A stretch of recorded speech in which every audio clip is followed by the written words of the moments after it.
All right, this is how to stop your floor jack from leaking. The first step is to check all of these screws and seals in the back. If they're leaking, it'll be pretty obvious. In my case, in a lot of cases, it's not any of these seals. It would actually be the power assembly seal, the piston that's inside of this unit. So turning the jack over, you can see the piston there. There's a seal on the inside. That usually is the culprit for leaks, especially if you can't find where it's leaking from. A lot of the times it's the seal. So to remove the power assembly from the jack, remove the handle first. There's one bolt there. And then you can remove this handle assembly. There's one bolt here, one bolt there. Take off both rear wheels. There's two bolts on each side.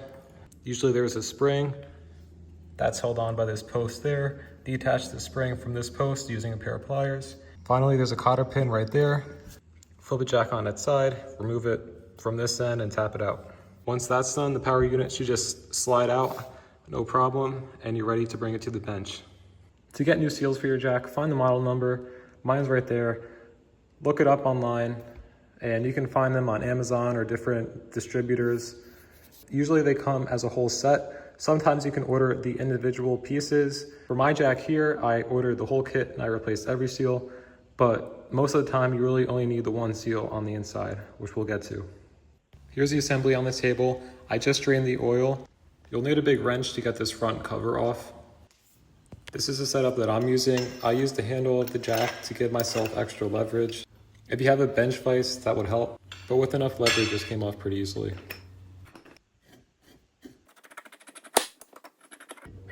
You should inspect the O-ring and also the front seal just to make sure that they're in good shape. So this is the piston where this problematic seal is. Just pull it out. This one may not look too bad, but it has shrunk over time.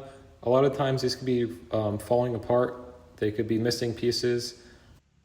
There's a snap ring that holds the seal in place. Remove that. And it should just slide right out. Again, here's the old seal, and compared to the new seal. The new seal has a bevel at the end. You can see the old one is completely flat. Now just put everything back together the way you took it apart.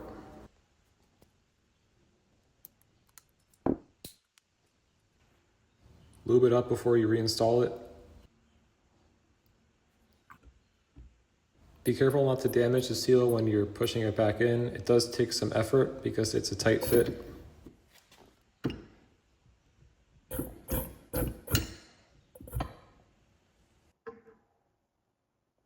I like to lube up all the other seals as well before I install them.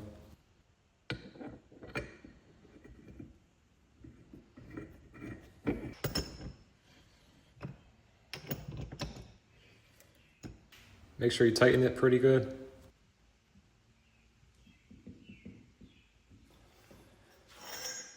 Now add your hydraulic fluid and bleed it.